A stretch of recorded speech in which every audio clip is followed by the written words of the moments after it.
오늘 우리에게 주시는 하나님의 말씀은 요한복음 12장 1절에서 8절까지의 말씀입니다. 요한복음 12장 1절에서 8절까지의 말씀을 교독하시고 마지막 절은 함께 합독하시도록 하겠습니다. 6월절 엿새 전에 예수께서 베다니에 이르시니 이곳은 예수께서 죽은 자 가운데서 살리신 나사로가 있는 곳이라. 거기서 예수를 위하여 잔치할새 마르다는 일을 하고 나사로는 예수와 함께 앉은 자 중에 있더라. 마리아는 지극히 비싼 향유 곧 순전한 나드 한 근을 가져다가 예수의 발에 붓고 자기 머리털로 그의 발을 닦으니 향유 냄새가 집에 가득하더라. 제자 중 하나로서 예수를 잡아줄 가룟 유다가 말하되 이 향유를 어찌하여 300데나리온에 팔아 가난한 자들에게 주지 아니하였느냐 하니 이렇게 말함은 가난한 자들을 생각함이 아니요 그는 도둑이라 돈깨를 맞고 거기 넣는 것을 훔쳐 가미러라. 예수께서 이르시되 그를 가만히 두어 나의 장례할 날을 위하여 그것을 간직하게 하라. 가난한 자들은 항상 너희와 함께 있거니와 나는 항상 있지 아니하리라 하시니라. 아멘. 할렐루야. 오늘도 우리 예배 가운데 함께 하신 주님을 찬양합니다. 그리고 새벽을 깨워 기도의 향유로 나오신 모든 성도님들께 하나님의 은혜와 평강이 함께 하시길 기원드립니다. 어제 우리는 은혜를 사모하는 자가 되어야 한다라고 말씀을 나눴습니다. 은혜를 사모하고 은혜를 깨달은 자가 되어야 신앙생활에서 감사와 감격 있는 삶, 능력 있는 삶을 살 수 있다라고 우리가 어제 은혜를 나누었습니다. 그리고 교회 안에는 이 나사로와 마르다, 마리아와 같은 신앙을 가진 사람들이 있다라고 말씀드렸습니다. 그리고 나사로에 대해서 살펴보았습니다. 오늘은 이 마르다와 마리아에 대해서 살펴봄으로 교훈을 받고자 하는 것입니다. 교회 안에는 이 마르다와 같이 봉사하는 사람들이 있습니다. 오늘 보면 2절 중반절에 보면 마르다는 일을 하고 라고 말씀을 합니다. 그러니까 오늘 이 잔치는 지금 이 잔치는 예수님을 위한 잔치였습니다. 그런데 마리아는 향유를 가지고 와서 예수님 발에 붓고 있었습니다. 부었습니다. 그러니 마리아가 와서 도와줄 리 만무하지 않겠습니까? 그리고 예수님 곁에 앉아서 설교를 듣고 있는 나사로가 와서 도와주겠습니까? 당연히 몫은 마르다의 몫이었습니다. 지금 마르다는 예수님뿐만 아니라 마리아, 나사로, 거기에 있는 다른 제자들, 다른 손님들, 심지어 가룟 유다까지 챙기고 있었습니다. 마르다의 수고 때문에 이 빛나는 일들이 가능했던 것입니다. 누가복음 10장을 보면 마르다가 길 가시는 예수님을 모셔 영접해 드렸다라고 말씀합니다. 아마 오늘 본문에 나오는 집이었는지도 모르겠습니다. 그런데 예수님을 모신 마르다는 정신없이 음식 준비하랴, 집안 청소하랴, 바빠서 도저히 감당할 수가 없었습니다. 그래서 예수님께 동생을 좀 보내서 저를 좀 도와주도록 해 주십시오라고 청을 넣었습니다. 그렇지만 예수님은 거절하셨고 오히려 자기 곁에 앉아서 말씀을 듣는 마리아를 두둔하는 것 같은 말씀을 하셨습니다. 주께서 대답하여 이르시되 마르다야 마르다야 내가 많은 일로 염려하고 근심하나 그러나 몇 가지만 하든지 혹 한 가지만이라도 족하니라 라고 말씀을 하십니다. 예수님께서 이렇게 마르다에게 하신 말씀이 의미가 무엇일까요? 예수님께서 마르다에게 이렇게 말씀하신 것은 이 섬김 자체가 나쁜 것이 아니라 지나친 염려가 나쁘다, 안 좋다라는 것입니다. 여러분, 마르다는 일꾼이었습니다. 그런데 일하는 일꾼들에게 한 가지 필요한 것이 있습니다. 그것은 주님을 신뢰하는 것입니다. 내 힘으로 하는 것이 아니라 주님이 주신 힘으로 주님께 모든 걸 맡기며 감사함으로 그 일을 감당하는 것이었습니다. 그러므로 내가 하는 모든 일들을 통하여 주님이 일하신다라는 것, 주님께 맡김으로 나아가는 것, 주님이 하실 거라는 것을 깨달음으로, 맡김으로 주의 일을 감당해야 하는 것입니다. 알렉산더 대왕이 세계를 제패하고 충성을 다했던 군인들에게 이런 말을 했습니다. 여러분, 그동안 참으로 많이 수고하셨습니다. 소원이 있다면 나에게 한 가지씩 말을 하시오 라고 말을 했는데, 휘하의 장군들이 집을 한 채를 달라든지 또는 휴가를 달라든지 이런 기타 요청들을 했습니다. 그런데 그 중에 한 장군, 데닉이라고 하는 장군이 알렉산더 대왕에게 이렇게 말합니다. 대왕이시여, 대왕께서 정복한 나라 중에 한 나라를 제게 주십시오. 이 말을 들은 알렉산더 대왕은 데닉이라는 장군에게 나라 하나를 그대에게 주겠소. 그대는 나 알렉산더가 나라 하나를 뚝 떼어서 줄 수 있는 사람이라는 것을 인정했기 때문에 나 또한 당신에게 이러한 호의를 베푸는 것이오 라고 말을 했습니다.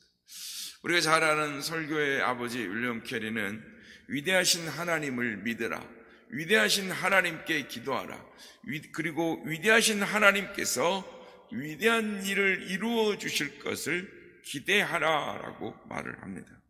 여러분, 교회는 일꾼이 많아야 합니다. 우리 모두가 일꾼이 되어야 하는 것입니다.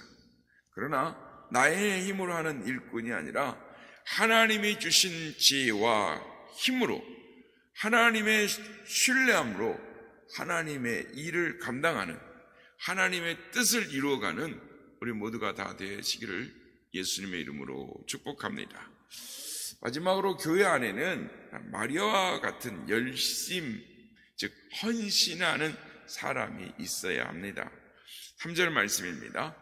마리아는 지극히 비싼 향유 곧 순전한 나드 한 근을 가져다가 예수의 발에 붓고 자기 머리털로 그의 발을 닦으니 향유 냄새가 집에 가득하더라. 마리아는 막내였습니다. 나사로, 마르다, 그리고 마리아였는데 이 그녀가 어디서 났는지 모르겠습니다. 어쨌든 순전한 나드 한 근을 가져다가 예수님의 머리와 발에 부었습니다. 마리아는 예수님께 기름을 부어드리고 자기 머리털로 예수님의 발을 닦았습니다. 눈물로 자기의 발을, 예수님의 발을 닦았습니다. 마리아는 지금 아무 말도 하지 않고 행동만 하고 있습니다. 그런데 옆에 있던 가룟 유다는 300데나리온이나 되는 저 아까운 것을 팔면 많은 사람을 구제할 수 있을 텐데 라고 하면서 분노했던 것입니다. 가룟 유다는 아무것도 하지도 않으면서 그저 불평은 혼자 다 하고 있는 것입니다. 여러분, 빈 수레가 요란하고 짐 실은 수레는 소리가 없습니다. 고개 숙이고 겸손하게 봉사하는 그 성도의 모습이 얼마나 아름답습니까? 얼마나 아름다운지 모릅니다. 어떻든 마리아는 향유를 부었지만 그것은 예수님께는 일생 동안 잊혀지지 않는 일이었어요. 감동이 되는 일이었습니다. 그래서 예수님께서 이렇게 말씀하십니다. 그를 가만두어 나의 장례할 날을 위하여 그것을 간직하게 하라. 이 말씀은 이 여인의 헌신이 단순한 헌신이 아니라 예수님의 십자가의 죽음을 애견하고 주님 앞에 드린 마리아의 죽음을 예비한, 주님의 죽음을 예비한 헌신이 되었다라는 것입니다. 이 대목이 아주 우리는 중요한 것입니다. 마리아가 그날 예수님이 며칠 후에 있으면 십자가에 예수님이 달려 돌아가실 거라는 것을 미리 알고 그런 행동을 했는지 모르고 했는지 모르지만 마리아가 주님 말씀을 들어서 보면 마리아가 주님의 십자가의 죽으심을 예견하고 있었다라는 것을, 직감적으로 예견하고 있었다라는 것을 우리는 알 수가 있습니다. 어쨌든 마리아는 옥합을 깨뜨렸고 그 마리아의 행동이 주님의 마음을 기쁘시게 했다라는 것입니다.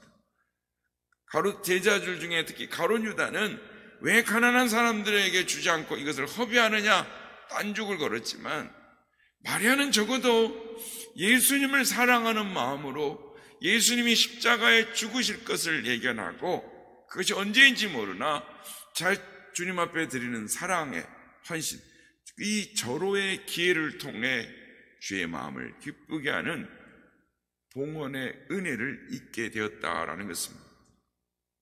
이 마리아가 주님 앞에 흔쾌히 헌신합니다. 마리아가 드린 예물은 나드 한 근입니다. 이게 얼마나 비싼 거냐면 그 당시 노동자들 1년에 제 품삯이었습니다. 지금 우리는 1년치 노동자의 품삯 그러면 별로 많게 안 느껴지지만 우리가 잘 아시는 것처럼 농사만 짓고 하루하루 벌어먹던 시대였습니다.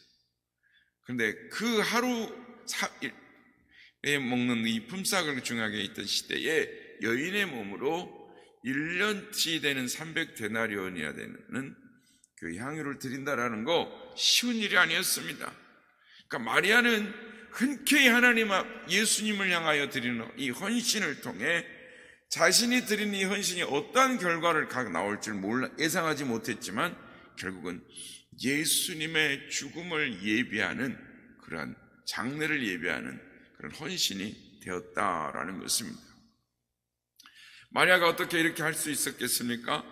마리아는 예수님이 누구이신지를 알았고 예수님 앞에 위해서라면 구주 되신 예수님을 위하라면 어떤 사랑과 헌신도 마다하지 않겠다라는 주님을 향한 사랑이 있었기 때문인 것입니다. 그러나 반면에 가룟 유다는 돈이 구주였습니다. 예수님을 나의 진정한 구주로 믿는다면 나는 그분 앞에서 어떤 태도를 보여야 하겠습니까? 가룟 유다는 머리로는 예수님을 알고 또 지식으로만 예수님을 아는 사람이었습니다. 그래서 머리로만 예수님의 뜻을 생각하기 때문에 향유를 낭비하는 것으로 볼 수밖에 없었습니다. 그러나 마리아는 예수님과 교제하는 사람이었습니다. 그래서 예수님의 마음을 느낄 수 있었고 예수님을 위로할 수가 있었던 것입니다. 베다니의 나사로의 집은 향기가 가득하였습니다. 온 집안이 향기로 가득했습니다. 한 사람 마리아의 헌신으로 말미암아 사랑으로 말미암아 온 집이 향기로 가득하게 되었던 것입니다. 그러나 가룟 유다처럼 우리의 욕심을 채우려고 하고 겉으로만 믿는 체 하면서 예배하는 자, 향기가 가득한 것이 아니라 사람의 냄새로, 썩은 냄새로 가득하게 될 것입니다. 여러분, 마리아가 보여준 것이 무엇입니까? 주 예수보다 귀한 것은 없다라는 것입니다. 아멘이십니까? 주 예수보다 귀한 것이 없다라고 고백하는 사람이 진정한 그리스도인이고 그리스도의 일꾼인 줄로 믿습니다. 바라기는 주님이 주신 힘과 능력으로 봉사하며 오직 예수 그리스도만을 존귀하게 높여드리는, 오직 예수 그리스도를 증거하는 향기만을 바라는 삶을 살아가는 우리 모두가 다 되시기를 예수님의 이름으로 축복합니다.